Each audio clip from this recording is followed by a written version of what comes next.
ओम शांति। बेईमानी का पैसा परिवार के इन 3 लोगों को चुकाना पड़ता है। देखिए, बेईमानी का धन खाने वाले को भगवान कौन सा दंड देते हैं। अक्सर देखिए, हम देखते हैं कि दुनिया में कुछ लोग दूसरों का हक मार कर, बेईमानी करके और गरीबों का खून चूस कर, रिश्वत लेकर बहुत ऊंचे ऊंचे महलों में रहते हैं। उन्हें देखकर हमारे मन में विचार आता है, क्या भगवान सो रहे हैं? क्या इन पापियों को कभी सज़ा मिलेगी या नहीं? क्या यही सज़ा है? देखिए, आज की ये वीडियो आपके इन सभी संशयों को दूर कर देगी और आज की ये कहानी सिखाएगी कि जब मौत का फंदा जब गले में पड़ता है, तब ना दौलत काम आती है, ना ही सिफारिश। देखिए, एक बहुत बड़ा नगर था जहाँ धनराज नाम का एक सेठ रहता था। जैसा नाम था उसका, वैसा ही उसके पास अपार धन था। उसका महल इतना विशाल था कि दूर दूर से लोग उसे देखने आते थे, लेकिन उस महल की हर ईंट गरीबों की आय और मजदूरों के पसीने से भीगी हुई थी। सेठ धनराज का एक ही सिद्धांत था, साम दाम दंड भेद। उसे बस अपनी तिजोरी भरने से मतलब था। सेठ की अनाज की बहुत बड़ी मंडी थी। वो क्या करता था, वो साफ अनाज में कंकड़ मिलाता था, खराब अनाज को पॉलिश करके महंगे दामों में बेचता था। तो सबसे बड़ा पाप तो वो तब करता था जब तौल में हेरा फेरी करता था। उसके तराजू के नीचे एक शक्तिशाली चुंबक लगा था। जब कोई गरीब किसान अपनी 6 महीने की मेहनत की फसल लेकर आता तो सेठ उसे कम तौलता था और कम पैसे देता था। किसान रोता बिलखता रहता था, लेकिन सेठ का दिल पत्थर का था। वो कहता था, लेना है तो लो, वरना रास्ता नापो। धीरे धीरे समय बीतता गया। सेठ को लगा कि वो अमर है। उसने सोचा कि पैसा है तो वो मौत को भी खरीद लेगा। एक रात सेठ अपने मखमली बिस्तर पर लेटा हुआ था। कमरे में सोने चांदी के पात्र रखे थे, दीवारों पर बेशकीमती चित्र थे। वो मन ही मन हिसाब लगा रहा था कि कल किस गरीब की ज़मीन हड़पनी है। अचानक रात के सन्नाटे में उसे महसूस हुआ कि कमरे का तापमान एकदम गिर गया है। उसे सांस लेने में तकलीफ होने लगी। सेठ ने अपने नौकरों को आवाज़ देनी चाहिए, लेकिन उसकी आवाज़ गले में ही अटक गई।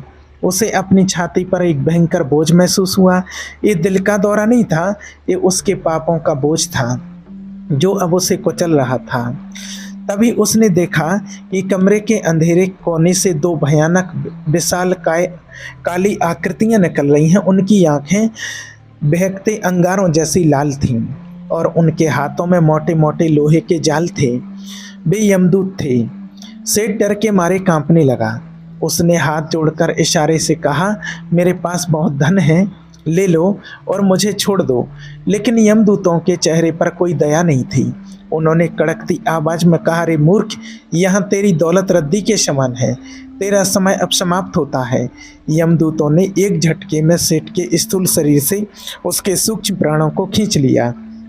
जिस शरीर को वो इत्र से महकाता था, वो मिट्टी का ढेर बनकर बिस्तर पर गिर पड़ा। यमदूतों ने सेठ की आत्मा को लोहे की जंजीरों में जकड़ लिया। अब शुरू हुई सेठ की यमलोक की यात्रा, जिसका वर्णन सुनकर ही रोंगटे खड़े हो जाते हैं। उसे घसीटते हुए यमदूत ले गए। जब उसे प्यास लगी तो उसे खौलता हुआ पानी दिया गया, जो उसके कर्मों का प्रतीक था। रास्ते में उसे वे सभी लोग दिखाई दिए जिसको उसने सताया था। वे सब धिक्कार रहे थे उसे। सेठ चिल्लाता रहा, मुझे छोड़ दो, मैं दान पुण्य करूँगा। पर यमदूत हंसकर बोले, दान तब किया जाता है जब हाथ में शक्ति हो, मरने के बाद पछतावे का कोई मूल नहीं। आखिरकार वे यमलोक के मुख्य द्वार पर पहुंच जाते हैं। सामने एक विशाल दरबार था जो इतना भव्य और डरावना था कि सेठ की रूह कांप गई। ऊंचे सिंहासन पर साक्षात धर्मराज विराजमान थे। उनके चेहरे पर एक ऐसी गंभीरता थी जिसे देखकर ब्रह्मांड का सबसे बड़ा पापी भी थर थर कांपने लगे। उनके पास ही उनके प्रधान सचिव चित्रगुप्त बैठे थे, जिनके हाथ में अग्रसन्नानी नामक वो महान पुस्तक रखी थी, जिसमें हर व्यक्ति के पुण्य और पाप का हर पल का हिसाब दर्ज होता है। दरबार में सन्नाटा था, केवल जंजीरों के खिसकने की आवाज़ आ रही थी। यमदूतों ने सेठ को धक्का देकर यमराज के सामने गिरा दिया। सेठ, जो धरती पर सिर उठाकर चलता था, आज कचरे की तरह जमीन पर पड़ा था। यमराज ने अपनी गहरी और गरजती हुई आवाज में पूछा, चित्रगुप्त, इस जीव का कर्मलेख क्या कहता है? क्या इसने मनुष्य योनि पाकर कोई भी ऐसा कार्य किया है जिससे इसे स्वर्ग का सुख मिल सके? चित्रगुप्त ने अपनी पुस्तक के पन्ने पलटे। उनकी कलम से निकली हर स्याही सेठ के कालिक भरे कारनामों की गवाही लिखी थी। चित्रगुप्त ने पढ़ना शुरू किया, है धर्मराज, इस प्राणी ने अपने पूरे जीवन में केवल स्वार्थ की साधना की है। इसने अकाल के समय अनाज जमा करके उसे ऊंचे दामों पर बेचा है, जिससे सैकड़ों गरीब भूखे मर गए। इसने एक अनाथ विधवा की संपत्ति हड़पी, जिसने इसे श्राप दिया था। इसने अपने बूढ़े माता पिता को घर से निकाल दिया, क्योंकि वे इसकी विलासिता में बाधा थे। इसने तराजू में डंडी मारी और मासूमों का हक छीना।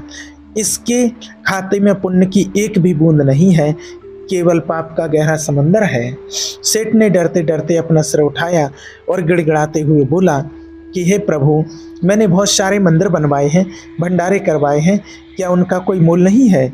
यमराज ने एक तीखी मुस्कान के साथ कहा, सेठ, जो मंदिर तूने बनवाए वे तूने अपनी कीर्ति और नाम के लिए बनवाए। जो भंडारे तूने किए उनमें तूने वही अनाज खिलाया जो तूने गरीबों से चोरी किया था।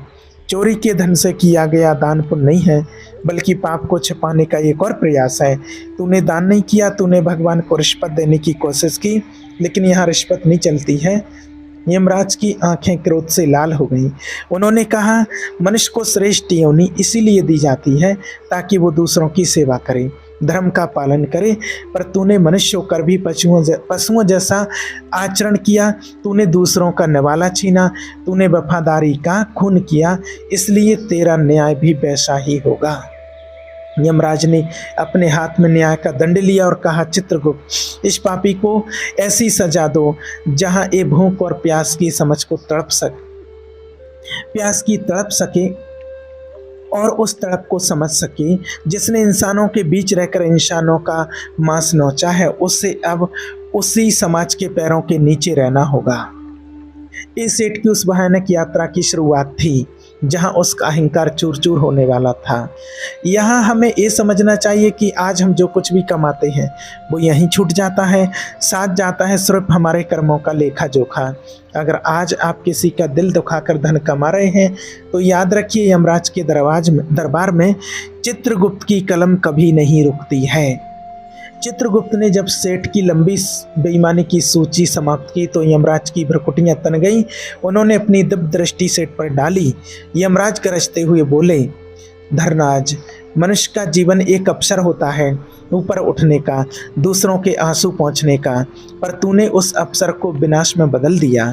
तूने अनाज में कंकड़ मिलाए। क्या तुझे पता है कि अन्न साक्षात ब्रह्म है?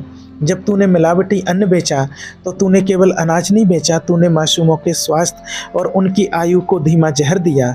वे बूढ़े, वे बच्चे जिन्होंने तेरा वो जहरीला अन्न खाया, उनके भीतर उठने वाली हर पीड़ा का कारण तू है।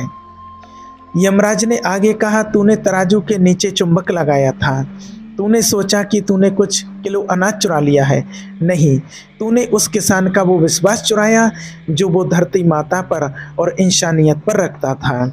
किसान तपती धूप में पसीना बहाता है ताकि दुनिया का पेट भर सके, और तूने उस पसीने की कीमत को अपनी तिजोरी में कैद कर लिया।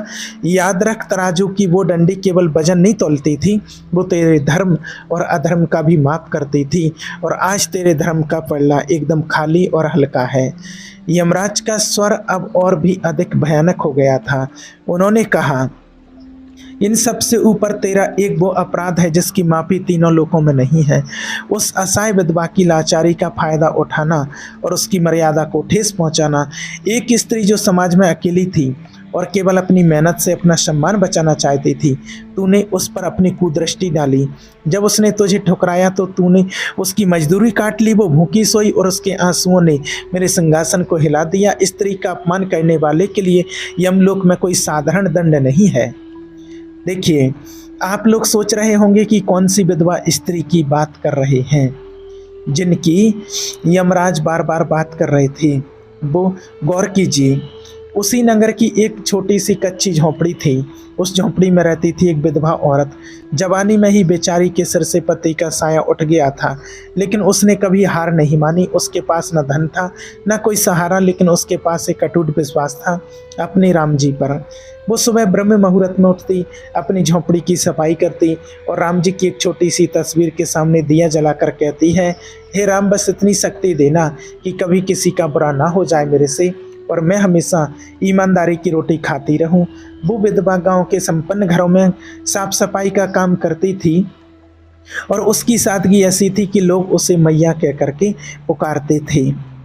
वो दूसरों के जूठे बर्तन मांजती थी, लेकिन उसके मन में कभी मैल नहीं आता था। उसे जो भी रूखा सूखा खाना मिलता था वो उसे ही भगवान का प्रसाद समझकर स्वीकार करती थी। उसी गांव का सबसे रईस आदमी था वो सेठ धनराज। उसका मानना था कि दुनिया में हर चीज़ बिकाऊ है। उसने अपनी तिजोरियां तो भर ही ली थी, लेकिन उसका चरित्र पूरी तरह से खोखला हो चुका था। वो इंसान को कीड़े मकोड़े समझता था। उसके पास काम करने वाले मजदूर उसके मारे थर थर काँपते थे, क्योंकि वो उनकी छोटी सी गलती पर उनकी पूरी दहाड़ी काट लेता था। एक दिन सेठ के घर की पुरानी नौकरानी बीमार हो गई तो उस विधवा को काम पर बुलाया गया।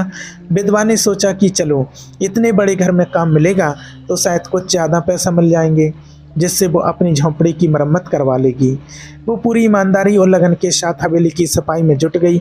उसने हवेली का कोना कोना चमका दिया, लेकिन दोपहर ढलते ढलते सेठ की काली नज़र उस बेसहारा विधवा पर पड़ गई। सेठ एक जो अंदर से भेड़िया था, उसे लगा कि ये औरत गरीब है और बेबस है, इसे पैसों का लालच देकर आसानी से झुकाया जा सकता है। वो विधवा के पास जाकर खड़ा हो गया और बड़ी ही निष्ठा के साथ उससे गंदी बातें करने लगा। उसने विधवा को रेशमी साड़ियों और गहनों का लालच दिया। विधवा ने जब सेठ की घिनौनी बातें सुनी तो उसका खून खौल उठा। वो गरीब जरूर थी, लेकिन उसकी रगों में एक सती का स्वाभिमान दौड़ रहा था। उसने हिम्मत जुटाकर सेठ की आंखों में आंखें डालकर कहा, सेठ जी, अपनी दौलत का घमंड किसी और को दिखाइए। मैं बर्तन मांजकर पेट पाल सकती हूँ, लेकिन अपना चरित्र बेचकर महल में रहना मुझे मंजूर नहीं। ये सुनते ही सेठ का अहंकार सातवें आसमान पर पहुँच गया। उसे लगा कि एक मामूली नौकरानी की इतनी हिम्मत कि वो धनराज को मना करे। उसने तिल मिलाकर विधवा का हाथ पकड़ने की कोशिश की। विधवा ने एक झटके से खुद को छुड़ाया और पीछे हट गई। सेठ ने अपनी हार को पचा नहीं पाया। उसने चिल्लाकर कहा, तूने मेरी बेइज्जती की है, अब देख तेरा क्या हल करता हूँ। शाम को जब मजदूरी देने का वक्त आया तो विधवा ने अपना हाथ फैलाया। सेठ ने गंदी मुस्कान के साथ उसके हाथ पर मात्र कुछ ही सिक्के रखे। विधवा ने कहा, सेठ जी, ये तो मेरी मजदूरी का आधा हिस्सा भी नहीं है। सेठ ने कड़क कर कहा, तूने आज काम ठीक से नहीं किया, सारा दिन बस आराम किया है, और जा यहाँ से, वरना धक्के मारकर बाहर निकाल दूंगा। उसने वो आधे पैसे भी विधवा के चेहरे पर फेंक दिए। विधवा की आंखों में आंसू आ गए। उसने गिड़गिड़ाते हुए कहा, सेठ जी, घर में अन्न का एक दाना नहीं है, भगवान के लिए ऐसा मत कीजिए। लेकिन उस पत्थर दिल सेठ ने उसे धक्के देकर हवेली से बाहर निकलवा दिया। बेचारी रोती बिलखती अपनी झोंपड़ी में पहुंची। उस रात उसके चूल्हे में आग नहीं जली, वो भूख से तड़पती रही। लेकिन उससे बड़ा दर्द उसके अपमान का था। उसने भगवान के सामने अपना सिर रख दिया और फूट फूट कर रोने लगी। उसने करुण आवाज़ में कहा, हे प्रभु, क्या आपकी दुनिया में न्याय सच में मर गया है? वो पापी सबको लूट रहा है, माँ बहनों का अपमान कर रहा है, फिर भी वो सुख की नींद सो रहा है, और मैं जो आपका नाम लेकर जी रही हूँ, मुझे अपमान और भूख मिल रही है। क्या आप सच में अपनी इस बेटी का दुख नहीं देख पा रहे हैं? उसके आंसुओं की वो तपिश इतनी तेज थी कि सीधे वो यमलोक तक पहुँच गई। याद रखिए इस बात को, किसी गरीब की आह और किसी सती के आंसू कभी खाली नहीं जाते हैं। सेठ को लग रहा था कि उसने एक नौकरानी को उसकी औकात दिखा दी है, लेकिन असल में उसने अपनी मौत के परवाने पर खुद हस्ताक्षर कर दिए। इंसान का सबसे बड़ा शत्रु उसका अहंकार है। जब इंसान दूसरों को अपने से छोटा समझने लगता है और उनकी मजबूरी का मजाक उड़ाता है तो उसका पतन निश्चित है।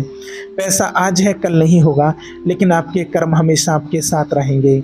उस रात विधवा भूखी सोई, लेकिन उसके आंसुओं ने वो काम कर दिया जो बड़े बड़े योद्धा नहीं कर पाए। कहा जाता है कि गरीब की हाय में इतनी शक्ति होती है कि वो बड़े बड़े साम्राज्यों को भी मिट्टी में मिला सकती है। सेठ धनराज को लग रहा था कि उसने एक लाचार विधवा को अपमानित करके उसने अपनी ताकत दिखाई है, लेकिन वो ये नहीं जानता था कि उस विधवा के हर एक आंसू की कीमत उसे अपनी आत्मा देकर चुकानी पड़ेगी। उधर विधवा अपनी झोंपड़ी में भूखी प्यासी भगवान को याद करके सो गई थी, लेकिन इधर सेठ धनराज अपनी हवेली में जश्न मना रहा था। उसने सोचा कि आज उसने एक ऐसी औरत को झुका दिया जो बहुत ही स्वाभिमानी बनती थी। वो अपनी मखमली सेज पर लेटा हुआ था। कमरे में इत्र की महक थी और कीमती झूमर रोशनी बिखेर रहे थे। उसी रात को यमदूत सेठ के प्राण ले लेते हैं। यमदूतों ने सेठ की गले में लोहे का पांच डाला और उसे घसीटते हुए यमलोक की ओर ले गए। ये यात्रा किसी नरक से कम नहीं थी। रास्ते में सेठ को वो सारा अनाज दिखाई दे रहा था जिसमें उसने मिलावट की थी। उसे वे सब लोग दिख रहे थे जिन्हें उसने सताया था। उसे भयंकर प्यास लगी थी, लेकिन ये यमदूतों ने उसे तेलता हुआ खौल पीने को दिया। सेठ चिल्लाता रहा, मुझे माफ़ कर दो। पर यमदूत बोले, न्याय की गुहार तब लगानी थी जब तू दूसरों पर जुल्म कर रहा था। आखिरकार उसे यमराज के दरबार में पेश किया जाता है। ऊंचे सिंहासन पर यमराज विराजमान थे और धर्मराज विराजमान थे और उनके पास ही चित्रगुप्त बैठे थे जिनके हाथ में क्रमलेख का रजिस्टर था। सेठ धनराज यमराज के चरणों में गिर पड़ा। वो गिड़गिड़ाते हुए बोला, हे न्यायकारी, मुझे एक और मौका दे दें। मैं अपनी सारी संपत्ति उन गरीबों में बांट दूंगा। मैं हर किसान का कर्ज चुका दूंगा। मुझे वापस धरती पर भेज दीजिए। यमराज ने हुंकार भरते हुए कहा, समय बीत जाने के बाद संकल्प का कोई मूल्य नहीं होता है। तूने इंसानों के बीच रहकर इंसानों का निवाला छीना है। तूने वफादारी का दिखावा किया पर अंदर से भेड़िया बना रहा। तूने समाज के रक्षक बनने के बजाय भक्षक बनना चुना। इसलिए अब तेरे अंदर की इंसानियत मर चुकी है। इसलिए अब वो सही इंसान कहलाने के लायक नहीं है। अब जैसे तूने पैरों की धूल समझा, अब तू वहीं रहेगा। चित्रगुप्त से बोले, इसके लिए अगला जन्म निर्धारित कीजिए। और यमराज ने अपना पैर धरती पर पटका और आदेश दिया कि इसको अगले जन्म में गली का भिखारी बना दिया जाए। यमराज ने इस दंड का कारण स्पष्ट करते हुए कहा, इसे वहीं गली गली दी जाए जहां इसके अनाज की मंडी थी। ये वहीं भटकेगा, एक एक रोटी के लिए भिखारी बनेगा। एक ऐसा प्राणी, इसे एक घर नहीं मिलेगा जहां इसे प्यार मिले और एक आवारा कुत्ते की तरह गली गली भटकेगा। जो लोग कभी इसके सामने हाथ जोड़कर खड़े होते थे वही इसे अब जूठन फेंकेंगे। जिसे इसने धुतकारा वही अब इसे डंडे मारेंगे। भूख क्या होती है ये तब समझेगा जब इसे कूड़े के ढेर में अपना निवाला ढूंढना पड़ेगा। ये सुनते ही सेठ की आत्मा चीख पड़ी। उसे अपनी वो आलीशान जिंदगी याद आ गई। वो मखमली बिस्तर, वो नौकर चाकर जो इशारों पर चलते थे, वो चांदी की थालियां जिनमें 56 भोग सजते थे। उसने सोचा, क्या अब मुझे उसी कीचड़ में रहना होगा? क्या मुझे गंदा पानी पीना होगा? क्या मुझे लोग पत्थर मारेंगे? यमराज ने कहा, हाँ, तेरे उन कर्मों का फल होगा ये। तूने इंसानों का अन्न खाया पर इंसानियत नहीं दिखाई। अब तू गंदगी खाएगा पर तुझे अन्न का दाना भी ढंग से नसीब नहीं होगा। तूने दूसरों को तड़पाया है, अब तुम खुद तड़पेगा। यमराज बोले, सेठ, तूने धन की चकाचौंध में अपनी आंखें मूंद ली थी, पर तुझे पता नहीं था कि विधाता की अदालत में ना कोई बड़ा है ना कोई छोटा है। वहाँ केवल कर्मों का तौल होता है।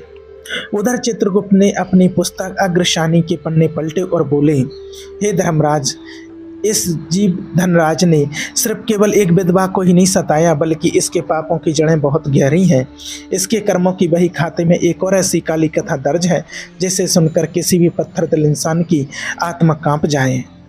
चित्रगुप्त जी ने सेठ की दूसरी पाप कथा सुनानी शुरू की। चित्रगुप्त जी बोले, प्रभु, यह घटना उस समय की है जब धनराज के पास लक्ष्मी की अपार कृपा थी, पर सरस्वती और करुणा का वास उनके मन में नहीं था। उस साल राज्य में भयंकर अकाल पड़ा था। आसमान से आग बरस रही थी और जमीन की छाती फट चुकी थी। गांव के कुएं सूख गए थे और अनाज का एक दाना भी पैदा नहीं हो रहा था। लोग भूख से बेहाल होकर सड़कों पर गिर रहे थे। सेठ धनराज के पास अनाज के विशाल भंडार भरे थे।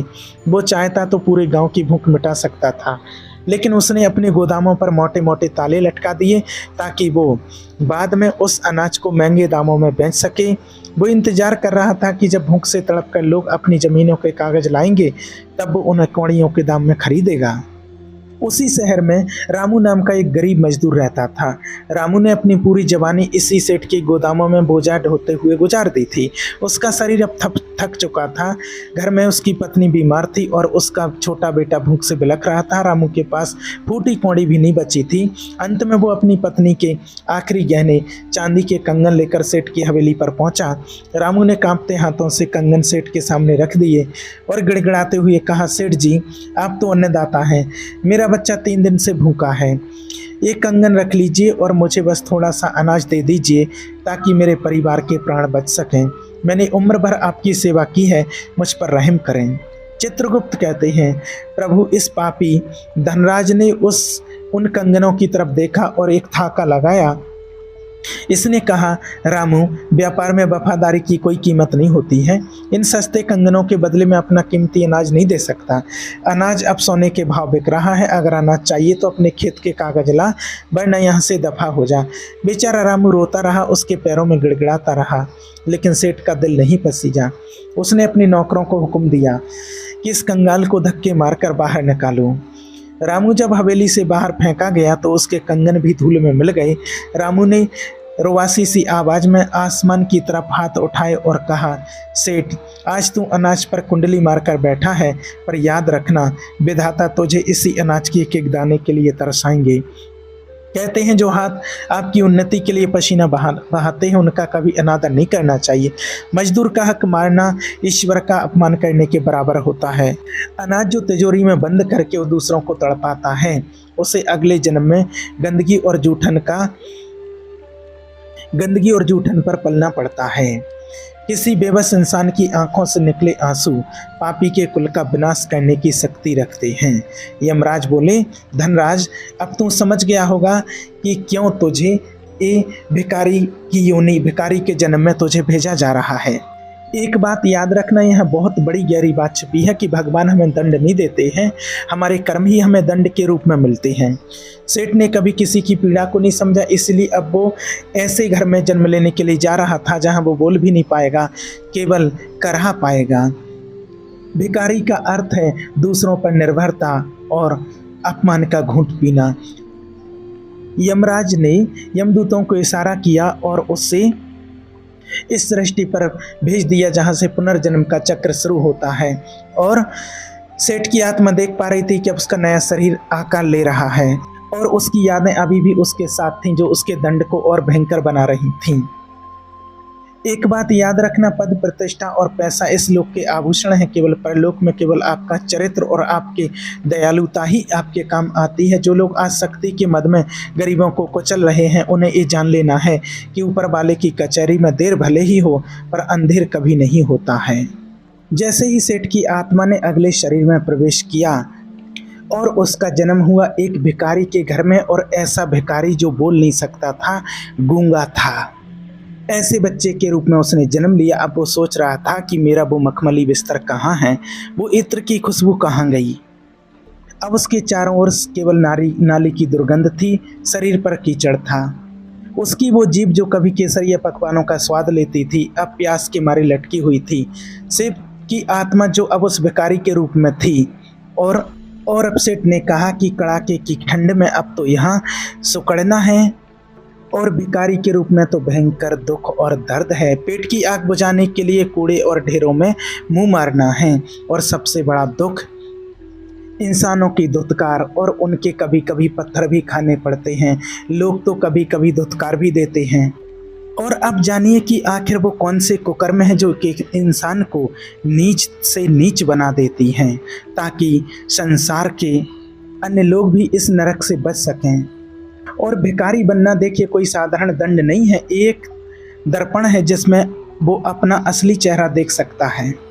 और फिर यमराज ने कहा कि तुम ध्यान से सुन कि ये यानी कि भिखारी का जन्म किसको मिलता है, और अपनी अंतरात्मा में झांक कर देख। जो इंसान दूसरों के भरोसे का खून करता है, उसे भिखारी बनना पड़ता है। और ये भिखारी का जन्म इसलिए मिलता है ताकि वो सीख सके कि वफादारी क्या होती है। तूने उन किसानों का भरोसा तोड़ा जो अपनी फसल तेरे पास छोड़ जाते थे। तूने उस विधवा का भरोसा तोड़ा जो काम की तलाश में तेरे पास आई थी। जिसने विश्वास का मांस खाया हो उसे समाज की दुत्कार खाने के लिए भिखारी ही बनना पड़ता है। और दूसरा पाप, जब किसी इंसान के पास अन्न के भंडार भरे हों और उसके दरवाजे से कोई भूखा प्यासा जीव खाली हाथ लौट जाए तो उस अन्न का अपमान होता है। तूने अपने घर के बाहर कुत्तों से सावधान का बोर्ड लगाया और भूखों को डंडे मारकर भगाया। अब तुम खुद उसी बोर्ड के नीचे खड़ा होकर रोटी के टुकड़े के लिए तरसेगा। जो अन्न को तिजोरी में बंद करके सड़ा देता है पर किसी का पेट नहीं भरता है, उसे अगले जन्म में अन्न के लिए दर दर भटकना पड़ता है। और पराई स्त्री पर कुदृष्टि। तीसरा पाप, जो पुरुष किसी असहाय स्त्री की मजबूरी का पाप उठाता है या उस पर गंदी नज़र डालता है, उससे समाज के सबसे निचले स्तर पर स्थान मिलता है। तूने इस विधवा की उस गरीबी को उसकी कमजोरी समझा। याद रख, जिस घर में नारी के आंसू गिरते हैं उस घर की बरकत को यमदूत स्वयं आकर के ले जाते हैं। तूने से समाज से बहिष्कृत महसूस कराया, अब तुम खुद समाज से बहिष्कृत होकर के गलियों में घूमेगा। चौथा पाप है जीभ का स्वाद बिगाड़ना। तूने अनाज में कंकड़ और जहर मिलाया। तूने मासूमों के पेट में बीमारी डाली, इसलिए अब तुझे वो सब खाना पड़ेगा जिससे तूने कभी घृणा की दृष्टि से देखा था। उसने शुद्ध अन्न का निरादर किया, इसलिए अब तू जूठन पर पलेगा। सेठ की आत्मा सुनकर थर थर कांप रही थी। यमराज ने नरम सुर में कहा, तू कहता है कि भिखारीपन में दुख बहुत है, तो दुख इसलिए है क्योंकि तूने कभी किसी का दुख महसूस नहीं किया। जब तुझे ठंड लगेगी तब तुझे उस गरीब की याद आएगी जिसका छप्पर तूने कर्ज के बदले छीन लिया था। जब तुझे प्यास लगेगी तब तुझे उस प्यासे मुसाफिर की याद आएगी जिसे तूने अपने कुएं से पानी नहीं लेने दिया था। ये जन्म तुझे अहंकार से शून्यता की ओर ले जाएगा। यमराज ने कहा, जा, अब तुम उसी धरती पर वापस जा, लेकिन एक बात याद रखना, तेरी याददाश्त तेरे साथ रहेगी। तू देख पाएगा कि तेरे मरने के बाद तेरे सगे संबंधी तेरी दौलत के लिए कैसे लड़ रहे हैं। कोई तुझे याद नहीं करेगा, केवल तुम अपनी वफादारी से ही अपना अगला जन्म सुधार सकता है। और तूने भिखारी में भी अगर गूंगा बन करके भी किसी का भला किया और भगवान को याद किया तो तू इससे मुक्त हो जाएगा। देखिए, हम सोचते हैं कि हम जो अंधेरे में कर रहे उसे कोई नहीं देख रहा है, पर चित्रगुप्त की कलम और कुदरत का विधान कभी नहीं चूकता है। देखिए, इंसान का जन्म केवल भोग के लिए नहीं, सेवा के लिए मिलता है। यदि हम समर्थ होकर भी किसी की मदद नहीं करते तो हम अपनी ही आने वाली मुश्किलों के बीच बो रहे होते हैं। अब देखिए, वो सेठ जो अब एक भिखारी बन चुका था और वो लंगड़ाते हुए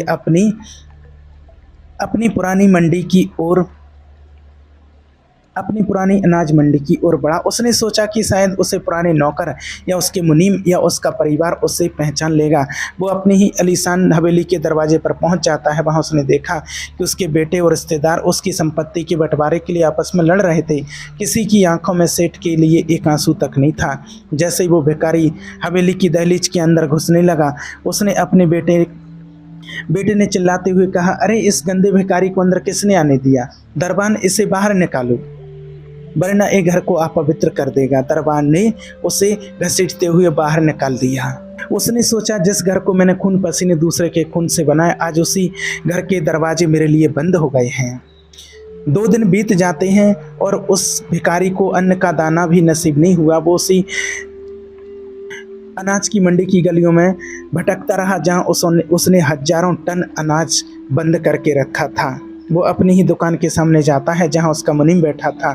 सेठ ने उस भिखारी के रूप में कुछ मांगने का इशारा किया और मुनीम ने बासी पड़ी हुई रोटी का टुकड़ा उसके आगे फेंक दिया, जो सीधे जाकर नाली में गिरा। भूख के मारे उस भिखारी ने उसे उठाने की कोशिश की और यमराज की वो बात याद आई कि तूने अन्न का अपमान किया है, अब तू कूड़े में निवाला ढूंढेगा। मजबूरन उस अहंकारी सेठ को नाली के पास पड़े उस गंदे टुकड़े को उठाना पड़ा। जैसे ही उसने वो निवाला मुंह में लिया, उसे उन गरीबों और उन गरीब मजदूरों की याद आई जिनका आधा भोजन वो चोरी कर लेता था। आज उसे समझ आया कि भूख का दर्द क्या होता है। भटकते भटकते शाम हो गई, उसका शरीर कांप रहा था। तभी उसके कदम उस छोटे से कच्चे मकान की ओर मुड़ गए जो नगर के आखिरी कोने पर था। ये वही विधवा का घर था जिसका उसने अपमान किया था और जिसके हक के पैसे उसने काट लिए थे। वो कुत्ते की तरह भटकता हुआ भिखारी झोंपड़ी के उस किनारे जाकर के बैठ गया। अंदर से चूल्हा जलने की आवाज़ आ रही थी। वो डर रहा था कि यहाँ से भी उसे डंडे मारकर भगा दिया जाएगा शायद, लेकिन उसे आश्चर्य हुआ कि वहाँ से कोई चिल्लाने की आवाज़ नहीं आई। कुछ देर बाद वो विधवा हाथ में एक छोटी मिट्टी की थाली लेकर बाहर निकली। उसके पास 2 सूखी रोटियां और थोड़ा सा नमक था। उसने देखा कि दरवाजे पर एक लाचार घायल सा इंसान बैठा है जो बोल नहीं सकता है, जिसकी आंखों में बहुत दर्द है। विधवा के मन में उस व्यक्ति के प्रति गहरी ममता जाग उठी। उसने अपनी फटी हुई चादर का एक कोना ठीक किया और उस व्यक्ति के पास बैठकर बोली, अरे बेचारी, तू भी इस दुनिया में अकेला लगता है। देख, मेरे पास तुझे देने के लिए कोई 56 भोग तो नहीं है, पर ये ईमानदारी की कमाई हुई आधी रोटी है, इसे खा ले, तेरी भूख थोड़ी शांत हो जाएगी। विधवा ने अपनी 2 रोटियों में से एक रोटी तोड़ी और उसके छोटे छोटे टुकड़े करके उसके सामने रख दिए और उसकी आत्मा कांप उठी। उसने भिखारी ने देखा कि जिस औरत को उसने दाने दाने के लिए तरसाया था, वही आज अपने हिस्से का आधा भोजन उसे दे रही थी। जैसे ही उसने वो रोटी खाई, उसे लगा जैसे उसके शरीर की आधी थकान और मन का बोझ उतर गया हो। वो रोटी का टुकड़ा नहीं था, वो क्षमा का प्रसाद था। उस सेठ को एहसास हुआ कि उसने पूरी जिंदगी तिजोरियां भरी और उसे वो सुख कभी नहीं मिला जो आज इस विधवा की आधी रोटी में मिल रहा है। वो रोटी कड़वी नहीं थी क्योंकि उसमें बेईमानी का नमक नहीं था, बल्कि मेहनत और दुआओं की मिठास थी। रोटी खाने के बाद और वो भिखारी उस विधवा के पैरों में सिर रख के रोने लगा और उसे लगा कि ये भिखारी प्यार जता रहा है। उसने उसके सिर पर हाथ फेरा और कहा, घबरा मत, जब तक मैं जीवित हूँ तो यहाँ रोज आ सकता है। सेठ की आत्मा ने मन ही मन ईश्वर से प्रार्थना की, है प्रभु, मुझे समझ आ गया, असली धन सोना चांदी नहीं, बल्कि वो दया है जो इस गरीब औरत के पास है। मैंने महलों में रहकर भी दरिद्रता का जीवन जिया और इस झोंपड़ी में रहकर भी सहनसा का। अब वो व्यक्ति, वो भिखारी कहीं और नहीं जाता। वो दिन भर उसी झोंपड़ी के बाहर बैठा रहता और रात को पहरा देता। जो सेठ कभी दूसरों की जमीन हड़पता था, आज वो एक गरीब की झोंपड़ी का रक्षक सा बन गया था। धीरे धीरे समय बीतता गया। अब वो भिखारी उस विधवा का सबसे बड़ा सहारा बन चुका था। एक रात जब पूरा नगर गहरी नींद में सोया था, विधवा की झोंपड़ी में अचानक आग लग गई। चूल्हे की एक चिंगारी ने पूरी छत को अपनी चपेट में ले लिया। विधवा अंदर गहरी नींद में थी और धुआं चारों ओर फैल चुका था। बाहर सो रहे कुत्ते की तरह सो रहे उस भिखारी की नींद खुली और उसने देखा कि अंदर अन्नदाता मौत के मुंह में है। उसने जोर जोर से चिल्लाना शुरू किया, लेकिन उसकी आवाज़ नहीं निकल रही थी और वो विधवा धुएं के कारण बेसुध हो चुकी थी। बिना एक पल सोचे वो भिखारी आग की लपटों के बीच कूद गया। उसकी चमड़ी जल रही थी, उसे भयंकर पीड़ा हो रही थी, लेकिन उसके मन में केवल एक ही विचार था, मैंने इस स्त्री का एक जन्म बिगाड़ा था, आज अपनी जान देकर भी इसकी जान बचाऊंगा। उसने अपनी पूरी ताकत लगाकर उस विधवा को उठाया और उसे घसीटते हुए उस झोंपड़ी से बाहर ले आया। शोर सुनकर पड़ोसी भी जाग गए और उन्होंने आग बुझाई। विधवा की जान बच गई, लेकिन वो भिखारी पूरी तरह जल चुका था। झोंपड़ी के बाहर वो भिखारी अपनी अंतिम सांसें ले रहा था। विधवा की आंख खुली। उसने देखा कि उस बेजुबान भिखारी ने अपनी जान पर खेलकर उसे बचाया है। उसने रोते हुए उस भिखारी का सिर अपनी गोद में रख लिया और उसकी आंखों से टपका एक गर्म आंसू उस भिखारी के माथे पर गिरा। जैसे ही वो आंसू गिरा, सेठ की आत्मा को उस भिखारी की शरीर से मुक्ति मिल गई और अचानक वहाँ एक दिव्य प्रकाश फैला। नगर के लोग हैरान रह गए क्योंकि वहाँ साक्षात धर्मराज यमराज प्रकट हुए थे। इस बार यमराज के हाथ में एक पास नहीं था, बल्कि उनके चेहरे पर एक संतुष्टि भरी मुस्कान थी। यमराज ने सेठ की आत्मा को संबोधित करते हुए कहा, धनराज, आज तेरा दंड समाप्त हुआ है। तूने भिखारी के रूप में भी रह करके वो सीख लिया जो तूने राजा बन करके, एक सेठ बन करके भी नहीं सीख पाया था।